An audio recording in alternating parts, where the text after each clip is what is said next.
በፖለቲካው ዓለም ውስጥ እውነተኛ ስልጣን የሚገኘው በጩኸትና በግልጽ በሚደረግ ፍልሚያ ብቻ ሳይሆን በሰው ልጅ ስነ ልቦናና ጥላ ስር በሚሰሩ ረቂቅ ድልድዮች ነው። ሊንደን ጆንሰን ዋሽንግተን ዲሲ ሲደርስ የታጠቀው ብቸኛ መሳሪያ የሰዎችን ውስጣዊ ፍላጎትና ድክመት የማንበብ ድንቅ ጥበቡን ነበር። ይህ ጽሑፍ አንድ ወጣት ሴናተር እንዴት ራሱን ዝቅ አድርጎ በማቅረብ የአንጋፋዎቹን ልብ እንዳሸነፈ፣ በተቃራኒ ጎራ ያሉ ኃያላን ሰዎችን በራሱ የግል ተጽዕኖ ክበብ ውስጥ እንዴት እንዳሰባሰበና በመጨረሻም የቆየውን የሴኔት የአሰራር ወግ በመስበር የሴኔቱ ጌታ ለመሆን እንደበቃ የሚተርክ ድንቅ የታሪክ ድርሳን ነው። የጆንሰን እውነተኛው ጥበብ ግን በወዳጅነት ጭንብል ውስጥ በሸሸገው የሴራ ስልቱ ላይ ይገለጣል። እያንዳንዱ ፈገግታው መረጃ መሰብሰቢያ፣ እያንዳንዱ የራት ግብዣው ደግሞ የተቃዋሚዎቹን የልብ ትርታ መለኪያ ነበሩ። አንጋፋውን ራሰልን እንደ ሽማግሌ ሊቅ እያሞካሸም የስልጣን መሰራር ሲያደርጋቸው፣ ግትር የነበሩ ሊበራሎችን ደግሞ በጥቅምና ማስፈራሪያ ድብልቅ ስልት እንዲንበረከኩ አድርጓል። ዛሬ በአደባባይ ሳይሆን በስውር፣ በጩኸት ሳይሆን በጸጥታም ስልጣን ስለጨበጠ ድንቅ ፖለቲከኛ እነግራችኋለን። አብረን እንቆይ። እንደ አውሮፓውያን አቆጣጠር በታህሳስ 1948 የቴክሳሱ ሴናተር ቶም ኮናሊ አዲስ ከተመረጡት የክልሉ ሁለተኛ ሴናተር ሊንደን ቤንስ ጆንሰን ጉብኝት ተደረገላቸው። ጆንሰን ቀደም ሲል በሕዝብ ተወካዮች ምክር ቤት ውስጥ 12 ዓመታት በዲሞክራቲክ ኮንግረስ አባልነት አገልግለዋል። ትልቅ ምኞት ያላቸውና ያሰቡትን ለማሳካት የሚቸኩሉ ፖለቲከኛ በመሆን ይታወቁ ነበር። ግልፍተኝነት፣ በራስ መተማመንና አልፎ ተርፎም ትንሽ ግፊት የማድረግ ባህሪ ነበረባቸው። ኮናሊ ይህንን ሁሉ ቢያውቁም በጆንሰን ላይ የራሳቸውን ፍርድ ለመስጠት ፈቃደኛ ነበሩ። ወጣቱን ሰው በጥንቃቄ አጠኑት። ኮናሊ ከእሱ በ31 ዓመት ይበልጡ ነበር። ቀደም ብለው አግኝተውት ስለነበር ብልህ እንደሆነ ያስቡም ነበር። ሆኖም ጥቂት ጨዋታዎችን ከተለዋወጡ በኋላ ጆንሰን እውነተኛ ፍላጎቱን ገለጸ። በሴኔቱ ውስጥ ካሉ 3 በጣም ታዋቂ ኮሚቴዎች ማለትም የበጀት፣ የፋይናንስ ወይም የውጭ ግንኙነት በአንዱ ውስጥ ቦታ ለማግኘት ተስፋ ያደርግ ነበር። ኮናሊ በሁለቱ ውስጥ በከፍተኛ አባልነት ያገለግሉም ነበር። ጆንሰን እንደ ግብረ አበሩ የቴክሳስ ሰው ኮናሊ የሚፈልገው እንዲያገኝ ሊረዳው እንደሚችል ፍንጭ ሰጠ ይመስላል። ኮናሊ ግን ጆንሰን የሴኔቱ ስርዓት እንዴት እንደሚሰራ በግልጽ እንዳልተረዳ ተሰማው። በመሆኑም እዚያው ባለበት ሊያስተምረው፣ ቦታውን ሊያስይዘው ወሰነ። ለጆንሰን ትልቅ ውለታ የዋለለት በማስመሰል በግብርና ኮሚቴ ውስጥ ቦታ እንዲያገኝ ሊረዳው እንደሚችል ነገረው። ይህ ደግሞ ጆንሰን እንደ ስድብ እንደሚቆጥረው ኮናሊ ጠንቅቆ ያውቅ ነበር። ምክንያቱም ይህ ኮሚቴ በሴኔት ውስጥ ዝቅተኛ ግምት ከሚሰጣቸው አንዱ ነበርና። ኮናሊ ነገሩን ይበልጥ ለማክረር የጆንሰንን የሴኔት የምርጫ ቅስቀሳ ሲከታተል እንደነበርና እኔ የገበሬው ወዳጅ ነኝ ሲል በተደጋጋሚ ሲናገር እንደሰማው ገለጸለት። እንግዲህ ይህንን የምታረጋግጥበት አጋጣሚ ነው። የግብርና ኮሚቴው ላንተ ፍጹም ምርጫ ይሆናል አለው። ጆንሰን ቅር መሰኘቱን መደበቅ አልቻለም። በመቀመጫውም ላይ እየተቁለጨለጨ ተጨነቀ። ኮናሊ ንግግሩን ሲያጠቃልል ከዚያም ሊንደን በሴኔቱ ውስጥ ለጥቂት ጊዜ ከቆየ በኋላ የውጭ ግንኙነት ወይም የፋይናንስ ኮሚቴ ውስጥ ገብተህ እውነተኛ የሕዝብ አገልግሎት ትሰጣለህ አለው። ኮናሊ ለጥቂት ጊዜ ሲል ማለቱ ግን ማንኛውም ሴናተር በቂ ተሰሚነት ለማግኘት የሚፈጅበትን የተለመደውን ከ12 እስከ 20 ዓመታት ያለውን ጊዜ ነበር። ይህም ሲኒዮሪቲ ወይም በቆይታ የሚገኝ ቅድሚያ የመስጠት መብት ተብሎ የሚጠራ ሲሆን የጨዋታው ሕግም ይኸው ነበር። ኮናሊ ራሱ እነዚያን ተፈላጊ የኮሚቴ ቦታዎች ለማግኘት ወደ 20 ዓመት ገደማ ፈጅቶበት ነበር። በሚቀጥሉ ጥቂት ሳምንታት ውስጥ ጆንሰን ትኩረት ሊሰጠው የሚገባና ትኩስ ጭንቅላት ሊሆን የሚችል ሰው ነው የሚል ወሬ በሴናተሮች ዘንድ በፍጥነት ተሰራጨ። በመሆኑም በይፋ ከተመረቀ በኋላ ብዙዎች ለመጀመሪያ ጊዜ ሲያዩትና ሲያገኙት ደስ የሚል ድንገተኛ ነገር ሆነላቸው። ምክንያቱም እሱ ከጠበቁት ፈጽሞ የተለየ ሆኖ አገኙት። እሱ የትህትና ተምሳሌትና እጅግ አክባሪ ሆኖ ተገኘ። ብዙ ጊዜ ሴናተሮችን በየቢሮአቸው ሂዶ ይጎበኛቸው ነበር። በውጭው ቢሮ ላለው ጸሐፊ ራሱን ያስታውቃል። ከዚያም ተጠርቶ እስኪገባ ድረስ አንዳንድ ጊዜ ለ1 ሰዓት ያህል በትዕግስት ይጠብቃል። በዚህም ጨርሶ የተረበሸ አይመስልም ነበር። ይልቁንም በማንበብ ወይም ማስታወሻ በመያዝ ራሱን ያጠናክራል። አንዴ ወደ ውስጥ ከገባ በኋላ ስለ ሴናተሩ ሚስትና ቤተሰብ ወይም ስለሚወደው ስፖርት ቡድን ይጠይቃል። ስለሚጎበኘው ሴናተር አስቀድሞ በቂ ጥናት እንዳደረገ በግልጽ ይታያል። ራሱንም ዝቅ አድርጎ የማቅረብ ችሎታ ነበረው። ብዙ ጊዜ ራሱን ላንድስላይድ ሊንደን በከፍተኛ የድምጽ ብልጫ ያሸነፈ በሚል ስላቅ በማለት ያስተዋውቃል። ይህም የሆነው የሴኔት ወንበሩን ያሸነፈው እጅግ በጣም በጠበበ የድምጽ ልዩነት እንደሆነ ሁሉም ስለሚያውቁ ነው። ከሁሉ በላይ ግን የሚመጣው ስለ ስራ ለመወያየትና ምክር ለመጠየቅ ነበር። ስለ አንድ የህግ ረቂቅ ወይም ስለ ሴኔቱ የአሰራር ሂደት አንድ ወይም ሁለት ጥያቄዎችን ይጠይቃል። ከዚያም ልክ እንደ ህፃን ልጅ በሚያስደንቅና በሚማርክ ትኩረት ያዳምጣል። ትልልቅ ቡናማ አይኖቹን በሴናተሩ ላይ ተክሎ አገጩን በእጁ ደግፎ አልፎ አልፎ ራሱን በመነቅነቅና በየመሃሉ ሌላ ጥያቄ በመጠየቅ ያዳምጥ ነበር። ሴናተሮቹ የእርሱን ጥልቅ ትኩረት ሊረዱ የቻሉት የተናገሩትን ቃላት ለሌላ ሰው ሲደግም ለባለቤቱ እውቅና በመስጠት ስለሚናገር ነበር። ለሰጡት ጊዜና ስላስተማሩት የማይተካ ትምህርት ምስጋናውን አቅርበው በታላቅ አክብሮት ይሰናበታቸዋል። ይህ ስለ እሱ ከሰሙት ግልፍተኛ ሰው ጋር ፈጽሞ የማይገናኝ በመሆኑ ልዩነቱ ለእሱ ትልቅ ግምት እንዲሰጠው አደረገው። ሴናተሮቹ እሱን በብዛት የሚያዩት በሴኔቱ አዳራሽ ውስጥ ነበር። እንደ ማንኛውም የምክር ቤት አባል ሳይሆን ያንዳንዱን ስብሰባ ይከታተላል። እንዲሁም አብዛኛውን ጊዜ ቢሮው ላይ ተቀምጦ ያሳልፋል። ሰፋ ያሉ ማስታወሻዎችንም ይይዛል። ስለ ሴኔቱ የአሰራር ሂደት ሁሉንም ነገር ማወቅ ይፈልግ ነበር። ይህ ደግሞ አሰልቺ ጉዳይ ቢሆንም እሱን ግን የማረከው ይመስል ነበር። ሆኖም ግን እሱ አሰልቺ ሰው አልነበረም። ሴናተሮቹ በመተላለፊያ መንገዶች ወይም ልብስ በሚቀይሩበት ክፍል ሲያገኙት ሁልጊዜም የሚናገረው ጥሩ ቀልድ ወይም የሚያዝናና ታሪክ አይጠፋውም ነበር። ቀደምት የህይወት ዘመኑን በገጠር በድህነት ውስጥ ያሳለፈ በመሆኑ ምንም እንኳን በሚገባ የተማረ ቢሆንም አነጋገሩ የቴክሳስ ገበሬዎችንና ተንቀሳቃሽ ሰራተኞችን ለዛና ቁም ነገር አዘል ቀልድ የተላበሰ ነበር። ሴናተሮቹም ሰውየው አዝናኝ ሆኖ አገኙት።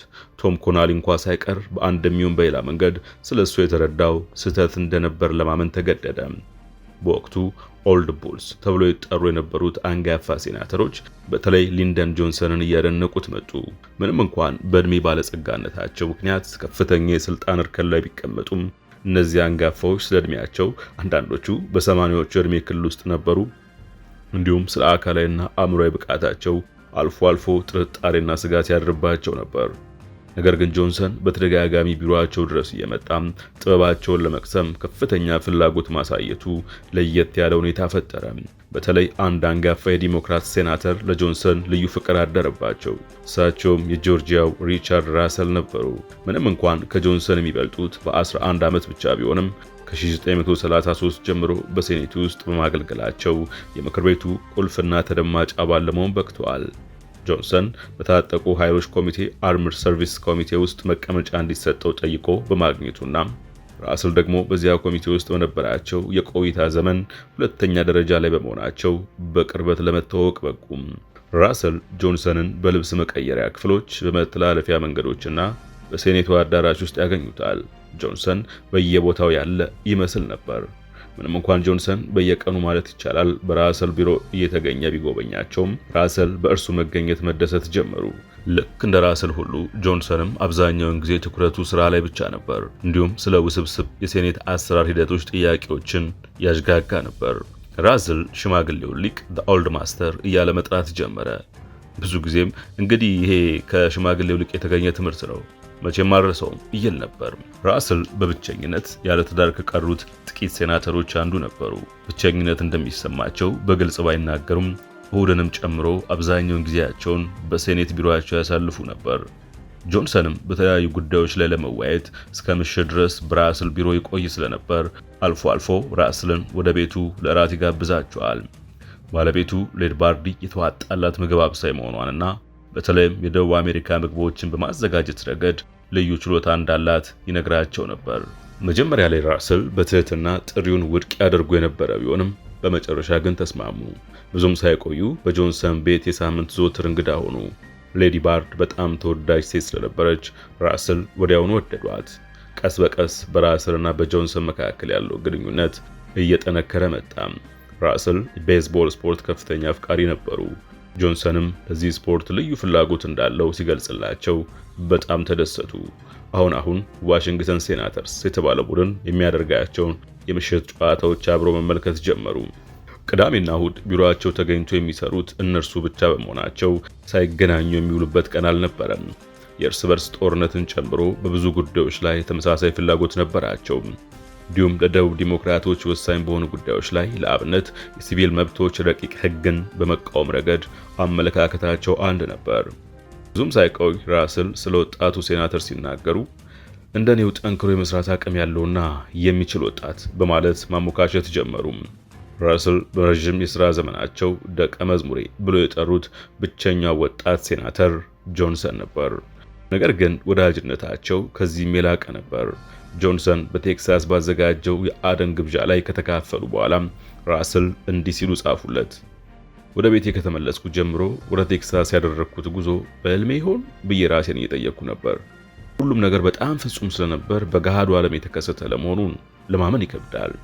እንደ አውሮፓውያን አቆጣጠር በ1950 የኮሪያ ጦርነት ተቀሰቀሰ። በዚህም ምክንያት የታጠቁ ኃይሎች ኮሚቴ ወታደራዊ ዝግጅቱን የሚመረምር ንዑስ ኮሚቴ እንዲያቋቁም ግፊት ተደረገበት።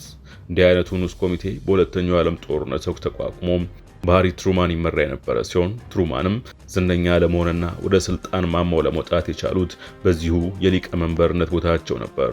በወቅቱ የታጠቁ ኃይሎች ኮሚቴ ሊቀመንበር የሜሪላንዱ ሴናተር ሚላርድ ታይዲንግስ ነበሩ። ታይዲንግስ የንዑስ ኮሚቴ ለታዋቂነት ትልቅ መድረክ ስለሚሆን የሊቀመንበርነቱን ቦታ በራሱ እንደሚይዘው ግልጽ ነበር። ጆንሰን ግን አንድ የሐሳብ ግብዣ ይዞ ወደ ታይዲንግስ ቀረበ። ታይዲንግስ በዚሁ ዓመት የምርጫ ቅስቀሳ ስለሚጠብቀው ጆንሰን እስከ ምርጫው ጊዜ ድረስ ብቻ ንዑስ ኮሚቴውን በሊቀመንበርነት እንዲመራና ታይዲንግስ በምርጫው ላይ እንዲያተኩር ሐሳብ አቀረበ። ምርጫው ካለቀ በኋላ ግን ጆንሰን ቦታውን ለታይዲንግስ እንደሚለቅ ቃል ገባ። ታይዲንግስ ያከማቸውን ስልጣን አሳልፎ ለመስጠት ባለመፈለግ የጆንሰንን ጥያቄ ውድቅ አደረገው። ሆኖም ግን ዲክ ራስል ከታይዲንግስ ጋር ተገናኝተው የሆነ ነገር ነገሩትና ታይዲንግስ ሐሳቡን እንዲቀይር አደረጉት። በዚህም ጆንሰን ሊቀመንበር ሆኖ ተሾመ። ይህ ደግሞ በሴኔቱ ውስጥ ለዓመት ተኩል ብቻ ለቆየ ሴናተር አስገራሚ የስልጣን መፈንቅለ መንግስት ነበር። ታይዲንግስ በምርጫው ስለተሸነፈም ጆንሰን ቦታውን ለረጅም ጊዜ ሊይዘው ቻለ። ጆንሰን በሊቀመንበርነቱ በብሔራዊ ደረጃ ከፍተኛ ተቀባይነትና ታዋቂነትን ማግኘት ጀመረ። በሴኔቱ ዙሪያ የሚዘግቡ ጋዜጠኞችም ጆንሰን ጋዜጣዊ መግለጫዎችን በመስጠትና መረጃን በመቆጣጠር ረገድ ሊቅ መሆኑን ተረዱ። የንዑስ ኮሚቴውን ግኝቶች በጥንቃቄ ይጠብቅ ነበር። ምንም አይነት መረጃ ለጋዜጠኞች እንዳይሾልክ ያደርግ ነበር። የኮሚቴውን ስራ በታላቅ ምስጢራዊነትና በድራማ የታጀበ በማድረግ ኮሚቴው በጦር ኃይል ውስጥ ትልቅ ጉድ እየፈለፈለ እንደሆነ እንዲታመን አደረገ። መረጃዎችና ሪፖርቶችን የሚሰጠውም እሱ ለወደዳቸውና እርሱ የፈቀደላቸውን ጽሑፎች ለጻፉ የተመረጡ ኃያላን ጋዜጠኞች ብቻ ነበር። ሌሎቹ ጋዜጠኞች ግን ከእሱ የሚጠሉትን ፍርፋሪ መረጃ ለማግኘት መታገል ነበረባቸው። ወጣቱ ሴናተር የጋዜጠኞችን ቀልብ መሳብ ጀመረ። እሱ ጠንካራ ቢሆንም ለጋዜጠኞች ስራ ግን አዛኝ ወይም ተባባሪ ነበር። ከሁሉ በላይ ደግሞ እንዴት ጥሩ ታሪክ ዜና እንደሚሰጣቸው ያውቅ ነበር። ብዙም ሳይቆይ አንዳንዶቹ ስለ እሱ እንደ ቀናኢ አርበኛ እናም ወደፊት ትልቅ ግምት የሚሰጠው የፖለቲካ ኃይል አድርገው መጻፍ ጀመሩ። አሁን ራስል የጆንሰንን የስልጣን እድገት በአግባቡ መደገፍ ቻሉ። የቴክሳሱ ሴናተር ትልቅ ስራ ሰርቷል። በመጨረሻም ለሴኔቱ በጎ የህዝብ ግንኙነት አስገኝቷል። በግንቦትና ሰኔ 1951 እንደ አውሮፓውያን አቆጣጠር ጆንሰን እና ራስል ጄኔራል ማካርተንን ከኮሪያ ማስወጣት ጉዳይ ላይ በቅርበት አብረው ሰሩ። በዚህ ወቅት ራስል የጆንሰንን የቢሮ ሰራተኞች በቅርበት ለማየት እድል አገኙ። ቡድኑ ምን ያህል ቀልጣፋ፣ ከሳቸው ቡድን ይልቅ ሰፊና በሚገባ የተደራጀ መሆኑን ሲያዩ ተደነቁ። ይህም ራስል ከዘመኑ ጋር ያልዘመኑ እንዲመስላቸው አደረጋቸው። ነገር ግን ጆንሰን የራስልን ሐሳብ የተረዳ ይመስል ራስል የራሳቸውን ዘመናዊ የቢሮ ሰራተኞች ቡድን እንዲያደራጁ መርዳት ጀመሩ። ያቋቋማቸውን የህግና የህዝብ ግንኙነት ቡድኖች ራስል በነጻነት እንዲጠቀሙባቸው ማድረግ ምን ያህል ጠቃሚ ሊሆኑ እንደሚችሉ አሳያቸው። ጆንሰን በዚህ ጉዳይ ላይ አብሯቸው ሲሰራ በመካከላቸው ያለው ትስስር ይበልጥ ጠነከረ።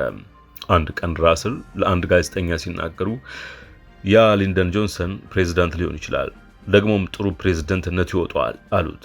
ጋዜጠኛው በንግግሩ ደነገጠ። ምክንያቱም ራስል እንዲህ አይነት ሙገሳ መስጠት ጨርሶ ልማዳቸው አልነበረምና። በ1951 አንድ የጸደይ ቀን የሚኒሶታው ሴናተር ሂውበርት ሃምፍሬ ወደ ካፒቶል ለመሄድ የምድር ውስጥ ባቡር እየጠበቁ ሳለ ሊንደን ጆንሰን በድንገት ቀረባቸውና አብሮ እየተጓዙ እንዲያወሩ ሐሳብ አቀረበላቸው። እንዲህ አይነት ቃላት ለሃምፍሬ እንደ ሙዚቃ ያጣጣሟቸው ነበሩ። ጆንሰን ይህን ጥያቄ ከልቡ ማቅረቡን ማመን አቃተው። ሃምፍሬ ሴኔቱን የተቀላቀለው ከጆንሰን ጋር በተመሳሳይ ጊዜ ነበር። በወቅቱ ደግሞ እሱ እንደ ትልቅ ኮከብ፣ ማራኪና ወደፊት ፕሬዝዳንት ሊሆን የሚችል ሊበራል ተደርጎ ይታይ ነበር። ሆኖም ሃምፍሬ ወደ ላይ እንዳያድግ እንቅፋት የሆነበት አንድ ችግር ነበረበት። በሊበራል አመለካከቶቹ ላይ በጣም ግትር በመሆኑ ሌሎችን ሁሉ ከራሱ አርቆ ነበር። በሴኔቱ ባደረገው የመጀመሪያው ንግግር ተቋሙ ለውጥ የሚያመጣበት ፍጥነት አዝጋሚ በመሆኑና አባላቱ እርስ በርስ በሚያደርጉት የተመቻቸ ግንኙነት ላይ ትችት ሰንዝሮ ነበር። ብዙም ሳይቆይ የዘራውን አጨደ። በጣም ዝቅተኛ ግምት ወደሚሰጣቸው ኮሚቴዎች እንዲገለል ተደረገ። የሚያቀርባቸው የህግ ረቂቆችም ፋይዳ ቢስ ሆኑ። ወደ ሴኔቱ ልብስ መቀየሪያ ክፍል ሲገባ ሁሉም ሰው ፊቱን ያዞሩበት ነበር። ይህ መገለል እየበረታ ሲሄድ ሃምፍሬ በከፍተኛ ሁኔታ ተስፋ መቁረጥና ድባቴ ውስጥ ወደቀ። አንዳንዴ ከስራ ወደ ቤት እየነዳ ሲሄድ መኪናውን ዳር አቁሞ ያለቅስ ነበር። የስራ ህይወቱ በጣም የተሳሳተ አቅጣጫ ይዞ ነበር። በዚያ በምድር ውስጥ ባቡር ጉዟቸው ላይ ግን ጆንሰን እጅግ አጋኖ ያሞካሸው ጀመር። ሂውበርት አለው፣ ከአንተ ጋር ወደ ሴኔት አዳራሽ መጓዝ ለኔ ምን ያህል ደስ የሚል ተሞክሮ እንደሆነ አታውቅም። በብዙ ነገሮች እቀናብሃለሁ። አንተ አነጋገርህ ግልጽ ነው፣ እንዲሁም በጣም ሰፊ የሆነ እውቀት አለ። ይህም በመስማቱ እፎይታ የተሰማው ሃምፍሬ ቀጥሎ በመጣው የጆንሰን ጠንከር ያለ ትችት ተገረመ። ግን እባክህ ሂውበርት፣ አንተ ንግግር በማድረግ ላይ ብዙ ጊዜን ስለምታጠፋ አንድም ነገር ለመስራት የሚያስችል ጊዜ አይኖርህም አለው። ሃምፍሬ ይበልጥ ተግባራዊ ፕራግማቲክ መሆንና ከሁኔታዎች ጋር መላመድ እንዳለበት መከረው። በመጨረሻም ሲለያዩ ጆንሰን ሃምፍሬ አንድ ቀን ቢሮ መጥቶ መጠጥ እንዲጠጣ ጋበዘው። ሃምፍሬም ብዙም ሳይቆይ የጆንሰን ቢሮ ዘወትር እንግዳ ሆነ። በሰሜናዊ ሊበራሎች ዘንድ አንድ ወግ አጥባቂ ራስል ሃምፍሬ ብዙም ሳይቆይ የጆንሰን ቢሮ ዘወትር እንግዳ ሆነ። በሰሜናዊ ሊበራሎች ዘንድ እንደ ወግ አጥባቂው ራሰል ወዳጅ ተቆጥሮ ይጠላ የነበረው ይህ የደቡብ ሴናተር ጆንሰን ሃምፍሬን ሙሉ በሙሉ ማረከው።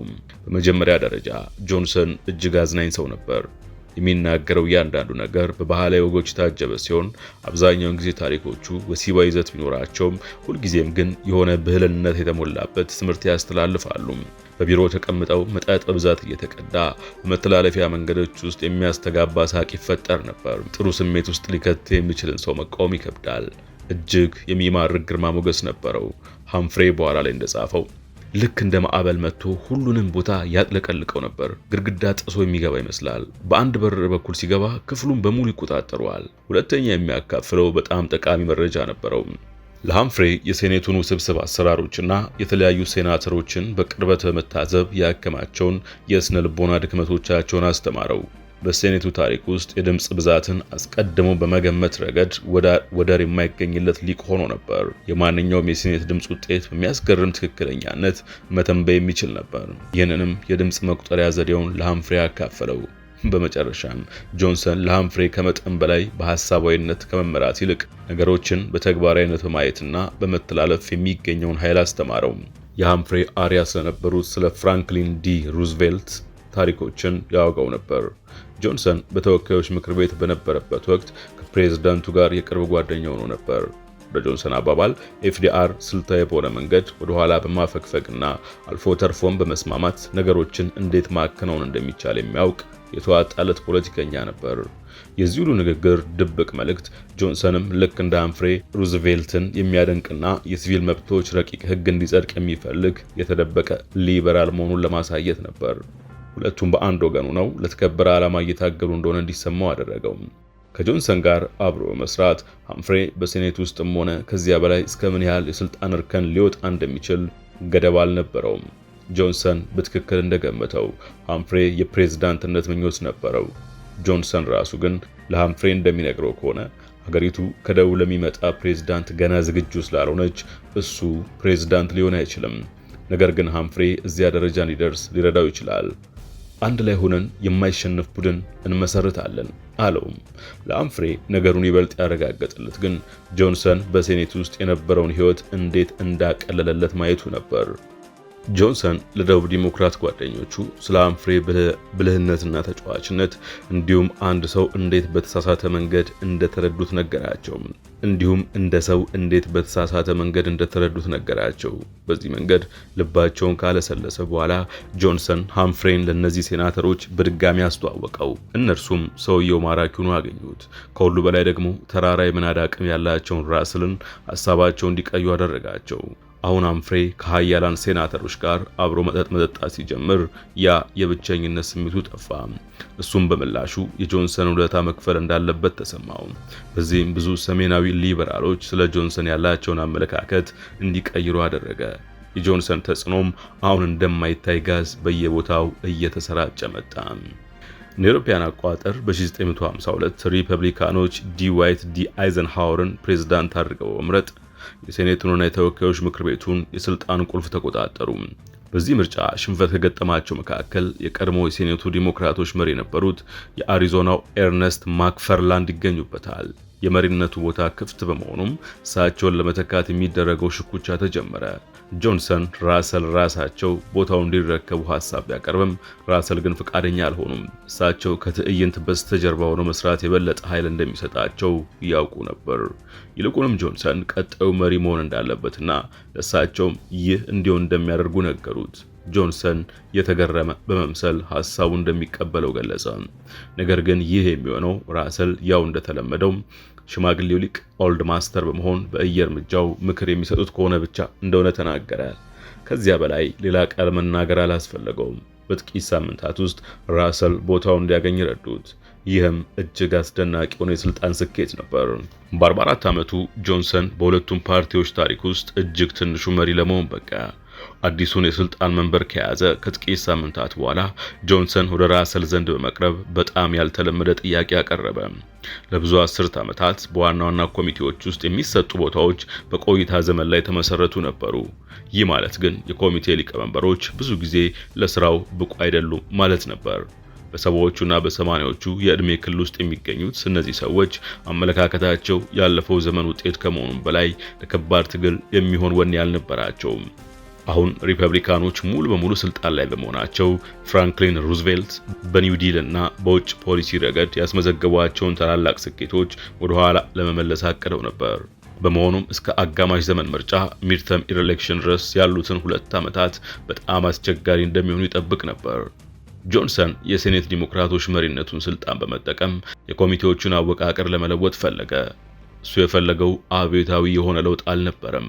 ይልቁንም አዲስ ደም ያላቸውን ሰዎች ለምሳሌ አዲስ የተመረጡትን ሴናተር ጆን ኬኔዲን እና ወደ ውጭ ግንኙነት ኮሚቴ እንዲገቡ የፈለጋቸውን ሄርበርት ሃምፍሬን ወደፊት በማምጣት እዚያም ጥቂት የኮሚቴ አባላትንና የሊቀመንበርነት ቦታዎችን ማሻሻል ነበረ። እነዚህ ወጣት ወንዶች ለፓርቲው አዲስ የህዝብ ገጽታ ከመስጠታቸውም በላይ ሪፐብሊካኖችን ለመታገል የሚያስችል ብርታት ያመጣሉ ብሎ አመነ። ራስል የዚህን ሐሳብ ብልህነት ሊረዱት ችለዋል። በመሆኑም ለጆንሰን በዝምታ ፈቃዳቸውን ሰጡት። ሆኖም ግን እንዲህ ሲሉ አስጠነቀቁት። በሴኔቱ ውስጥ እጅግ ስሱ በሆነ ጉዳይ ላይ ነው እጅን እያስገባ ያለው። በፈንጂ እየተጫወትክ መሆኑን ወቅ። ጆንሰን ወደ ሌሎቹ አንጋፋ ሴናተሮችም ቀረበ። አንዳንዶቹን ማሳመን ቀላል ነበር። ለምሳሌ ለአዲሱ መሪ ከፍተኛ አድናቆት የነበራቸው ሴናተር ሮበርት ባይርድ ነበሩ። በጆንሰንና በሰሜናውያኑ መካከል እንዳገናኝ ሆኖ ከፍተኛ ስልጣን በያዘው በሃምፍሬ ጥረት ሊበራሎቹም በእነዚህ ለውጦች ተስማሙ። ሌሎች ግን በጣም ግትር ነበሩ። ሆኖም ጆንሰን ትግሉን በቀላሉ አልተወውም። ተቃውሟቸውን በቀጠሉት ላይ ደግሞ የማሳመን ጥበቡን ወደ ላቀ ደረጃ አሸጋገረው። እረፍት የለሽ ሆነ። ትክክለኛው አቀራረብ ማግኘቱን እስኪያረጋግጥ ድረስ በዝግበር በቢሮ ውስጥ ለሰዓታት ለብቻው እያወራ ክርክሮቹንና እነዚህን ግትር ሴናተሮች መልሶች ልምምድ ያደርግ ነበር። ለአንዳንዶቹ ጉዳዩን ከተግባራዊነት ፕራግማቲዝም አንጻር ሪፐብሊካኖችን በማንኛውም ዋጋ ማሸነፍ እንደሚገባ ያስረዳቸው ነበር። ለሌሎቹ ደግሞ ወደ ሩዝቬልት ስኬታማ ዓመታት በመመለስ ትዝታቸውን ይቀሰቅስ ነበር። ለደቡብ ሴናተሮች ደግሞ ፓርቲውን የበለጠ ጠንካራና የተባበረ ማድረግ የጆንሰንን ስራ እንደሚያቀልሉለት እሱም እንደ ደቡብ ተወላጅነቱ በሚቀጥሉት ትግሎች ሁሉ ዋና አጋራቸው እንደሚሆን በግልጽ ይነግራቸው ነበር። በቢሮ ውስጥ መጠጥ ደጋግሞ እየጋበዘ ሙሉ ተጫዋችነቱንና ማራኪነቱን ይጠቀም ነበር። በማንኛውም ሰዓት በስልክ ይደውልላቸዋል። ሴናተሩ መቃወሙን ከቀጠለ ምሽት ላይ በድጋሚ ይደውላል። በንዴት በፍጹም አይከራከርም ወይም ጉዳዩን በኃይል ለመጫን አይሞክርም ነበር። የእነሱንም ወገን እንደሚረዳ ያሳያል። ብዙ ይህን ላድርግልህ፣ ይህን አድርግልኝ የሚሉ የጥቅም ልውውጦችን ያቀርብ ነበር። በመጨረሻም እያንዳንዱ ሴናተር አንድ በአንድ እጅ እየሰጡ ሲመጡም ጆንሰን የቀሩትን ግትሮችም እንዲረቱ አደረጋቸው። በሆነ መንገድ ጆንሰን አሁን ሊፈሩት የሚገባ ሰው ሆኖ ተከሰተ። ለሐሳቡ ካልተገዙና ከተቃወሙት በሚቀጥሉት ጥቂት ዓመታት ሕይወታቸውን ሲኦል ሊያደርግ እንደሚችል በግልጽ ታያቸው።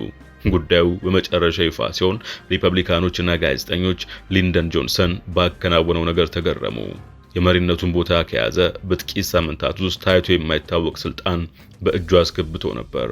አሁን የኮሚቴ ሹመቶችን የሚቆጣጠረው እሱ እንጂ የቆይታ ዘመን እርዝመት ስርዓት አልነበረም። እሱ አሁን የማይከራከሩበት የሴኔቱ ጌታ ማስተር ኦፍ ዘ ሴኔት ሆኗል። በስራ ባልደረቦቹም ዘንድ ለሊንደን ተውለት ሌት ሊንደን ዱዊት የሚለው አባባል እንደ መመሪያ ሆነ። በእርሱ የተጽዕኖ ክበብ ውስጥ የማይታሰቡና ተቃራኒ የሆኑ ሰዎች ከዲክ ራስል እስከ ሂውበርት ሃምፍሬ ተሰባስበው ተገኙ። የሊንደን ጆንሰን ታሪክ አንድን እውነት ፍጥጥ አድርጎ ያሳያል። እውነተኛ ስልጣን የሚገኘው በታላቅ ጩኸት ብቻ ሳይሆን በሰዎች ድክመትና ፍላጎት መካከል በሚሰሩ ስውር ስልቶች ነው።